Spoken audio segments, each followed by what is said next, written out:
Good afternoon, everyone. Welcome to another episode of Spilling Tea. I am your host, Tiffany Daniels. Now, today is Sunday, so as promised, the second new series is being introduced now, and it is what is called Advanced Directives. So, I'm going to introduce you to the concept and go over what that is today. And as we continue to go throughout the series, I'm going to be assisting you in coming up with your own advanced directives. Once I go through what it actually is, you'll understand right now why I feel that's important, especially who is currently sitting there as head of Health and Human Services RFK Jr. This is not the type of individual that I would like to have any access to any of my info or to be able to make any kind of decisions that could possibly be in a freaking farm like he's already suggested. So I've been digging into this for a moment, the few moments when I've managed to conjure up some spare time out of the ether. And we are going to go ahead and get started on that today. But first, real quick disclaimer. While we go throughout the entirety of this series, where we're going to be discussing things such as advanced directives, living wills, durable power of attorney, and we're going to be going over all of it, not just advanced directives. But I want you to be able to make sure that you do go ahead and have a durable power of attorney in regards to your medical decision should it ever be decided that you're incapacitated, that you already have a proxy set up to make those decisions for you. I already have that and have had it for a minute, that I have had it set up that for any reason I would ever be declared incompetent, that all medical decisions after that period in time would legally automatically go fully to my mother. If she is not available, it goes to my brother Mike. Something happens to him, it's going to go to my uncle, things of that nature. Now, I did this because we were actually having at my old job a workshop that we were doing at the time with some actual pro bono lawyers that specialize in a disability law on the idea of living wills on durable power of attorney. And I filled out that information and got it notarized there, with my three witnesses, of course, being my coworkers at the time, as a way to kind of show others how to do it. And it's just lately since RFK has gotten in the position that he is currently sitting in that I am absolutely deeply grateful that I did. Because if it ever did come to a situation where we have someone like him trying to make a medical decision based off the fact that I take a medication called Paxil, which can be considered a mental health drug, even though that's not the purpose for, well, I mean, I use it for my anxiety disorder, yes, but mainly so I will be able to function so that anxiety doesn't cripple me to the point of impacting the not fun parts of my diagnosis, that sort of thing. So I managed to get all of that taken care of while we were hosting those workshops out of one of our larger conference rooms. So it's important to have, because that means there's nobody out there that could just step in and start making those decisions for you. You will already have a proxy.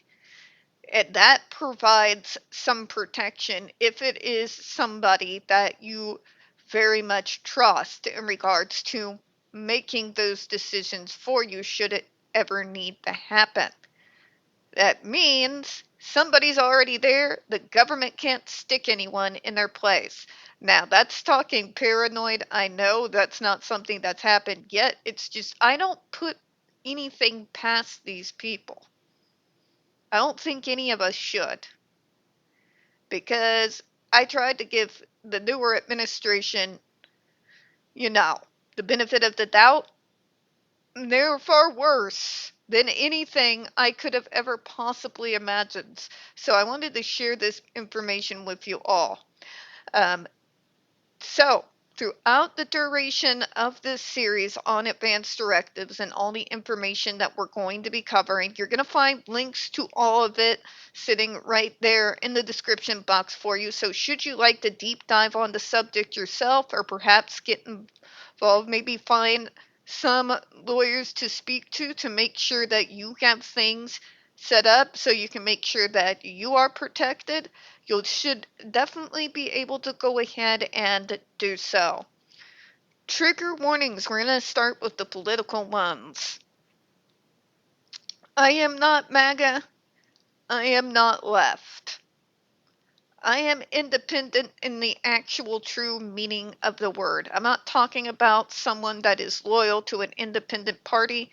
I mean actually independent, which means when I do vote, it usually specifically has to do with disability issues. In particular, things that have to do with the regards of funding of programs, among other things. And not draining multiple departments of mental health throughout the United States that are barely holding on as it is, that oversee getting individual services through different providers throughout all 50 states. So, that means I'm probably going to say things that are probably going to offend you.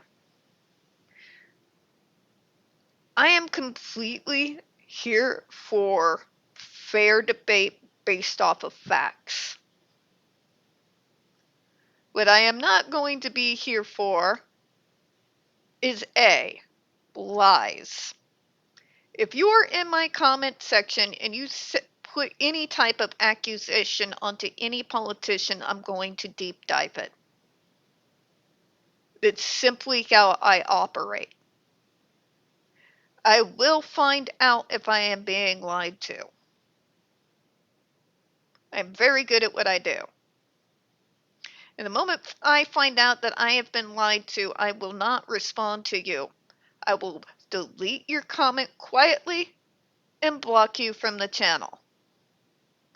I'm not going to have you in here with your political wars and your bullshit and your mudslinging. Trying to tar and feather people.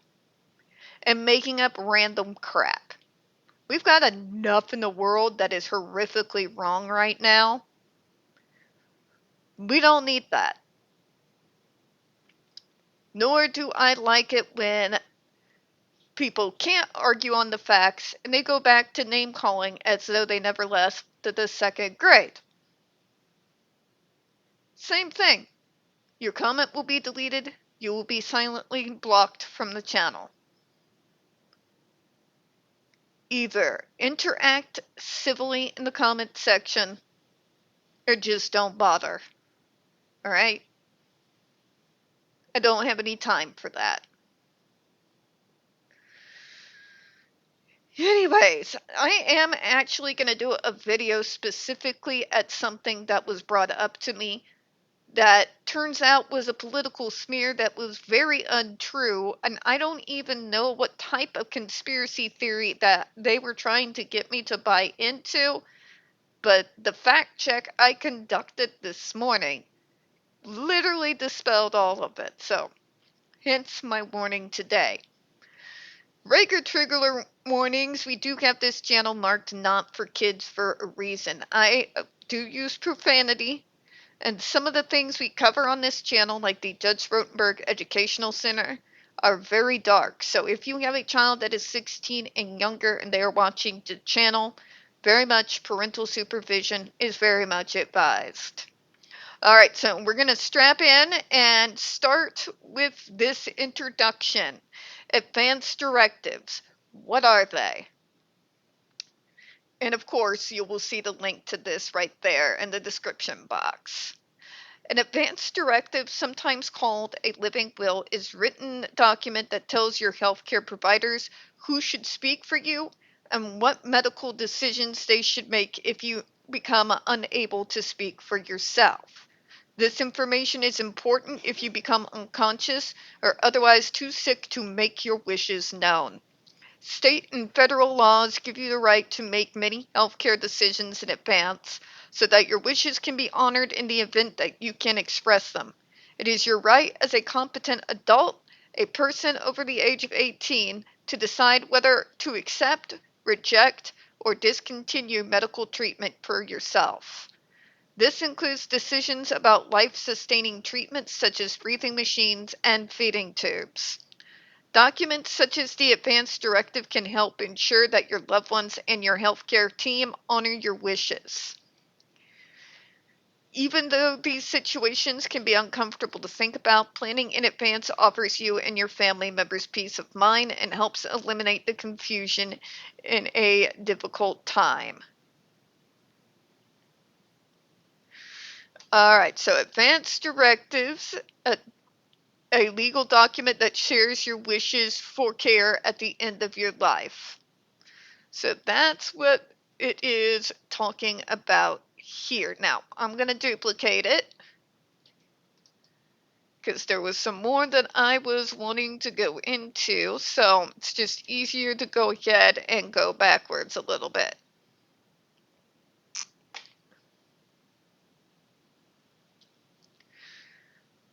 All right, here we go. Now, this is from the Mayo Clinic, and I will also include, of course, the link to this as well.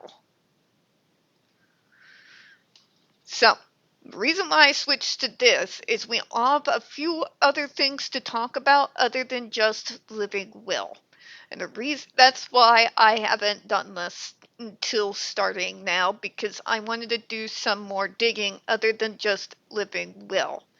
Because that will protect my end of life decisions, yes, but if the state somehow ever declares me incompetent, whether it's due to new federal insanity or, being pigeonholed because I'm on Paxil and have anxiety issues, I wanted to make sure that there was some kind of protection there for me.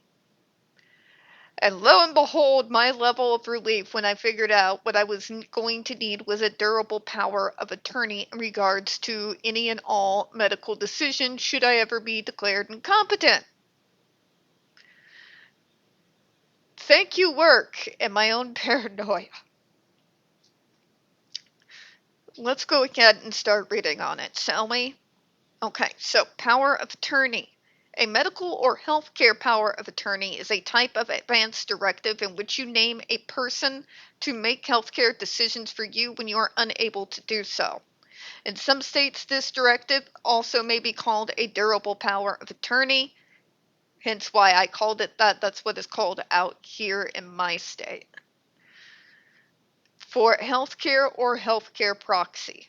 Depending on where you live, the person you choose to make healthcare decisions on your behalf may be called one of the following: a healthcare agent, healthcare proxy, healthcare surrogate, healthcare representative, healthcare attorney-in-fact, and patient advocate. Since mine is my mom, I just went ahead and went with the healthcare proxy. She's family. She has obviously worked in healthcare for over 40 years. And yeah, just makes sense. They're not going to, like, some government asshole would really have to come up with an argument pulled straight from their ass to be able to defeat our current durable power of attorney. Thank you, Missouri State and the regional office. Let me go ahead and continue here. Choosing a person to act as your healthcare agent is important. Even if you have other legal papers about your care, you can't anticipate all situations ahead of time, such as emergencies and illnesses. And in some situations, someone will need to decide about your likely care wishes. So, what I like about durable power of attorney is though they are really focusing here on end of life care, a decent durable power of attorney can be enacted for other things other than just end of life care. So, should I ever have, like, say I get an accident, I get ran over or something. I get some type of brain damage that makes it considered that they believe that I am now too incompetent to make my own medical and healthcare decisions. I'm still alive, I'm not dying, but my brain has been impacted to such an extent that, yes. So that means in that case, legally, my mom becomes automatically my healthcare proxy the moment they declare that it's not good for me to make those types of healthcare decisions. Not just that, but I also already have that paperwork fired with my current providers in regards to healthcare. So my folks up at Borough have a copy should anything happen in when I'm at one of my appointments. The Mercy hospitals and clinics where I go to in regards to my primary care, they have a copy of the durable power of attorney document as well as my living will. Even though I have never had to use it, and they've had it literally almost 15, 16 years. It's been a minute, but yeah, everybody has their documentation. I know because when RFK got in there, I called to check, and then I had a doctor's appointment, and I checked it then too. I do not trust this man. He's completely insane. And even with how we've seen how much they actually do respect the law, which is not at all, at the very least, that power of attorney, if it does nothing else, at least buys us some time. And good luck trying to fight with a healthcare proxy that was chosen not just because this person is a relative of mine, but because they have worked in healthcare over 40 years. Good luck beating that. Just saying. Anyways, sorry. So, here's what they tell you to look for when appointing that proxy agent, whatever you would like to call them. Meets your state's requirements for a healthcare agent. Is not your healthcare professional or a part of your medical care team. Is willing and able to discuss medical care and end of life issues with you. Can make decisions that follow your wishes and values. Can speak up for you if there are disagreements about your care. All of these things my mom's perfectly capable of. But yeah, the person, you got to make sure these are individuals you actually can trust with your life because you just might have to. The person you name may be a spouse, other family member, friend, or member of a faith community. You also may choose one or more people in case the person you choose is unable to fulfill the role. Hence why you've got my mom, something happens to her, it goes to my brother, something happens to him, it goes to my Uncle Wayne. My When I tell you all that my backups always have backups, I mean that about everything, including my real life. Now we're going to get in a little bit more into a living will. A living will is a written legal paper called a document that includes details about the medical treatments you would and would not want to be used to keep you alive. It's used when you are unable to decide for yourself. It also includes your choices for other medical decisions, such as pain management or organ donation. In deciding your wishes, think about your values. For example, think about how important it is to you to be independent and self sufficient. Think about what situations might make you feel like your life is not worth living. Would you want treatment to extend your life in any situation or in all situations? Would you want treatment only if a cure is possible? You should list many possible end of life care decisions in your living will. Talk to your healthcare professional about any questions you may have about the following medical decisions. So, we're going to go ahead and go down the list here. Cardiopulmonary resuscitation, or CPR.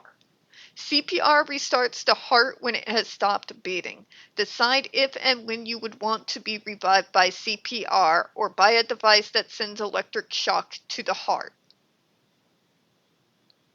So, your living will can cover whether to use CPR on you or not.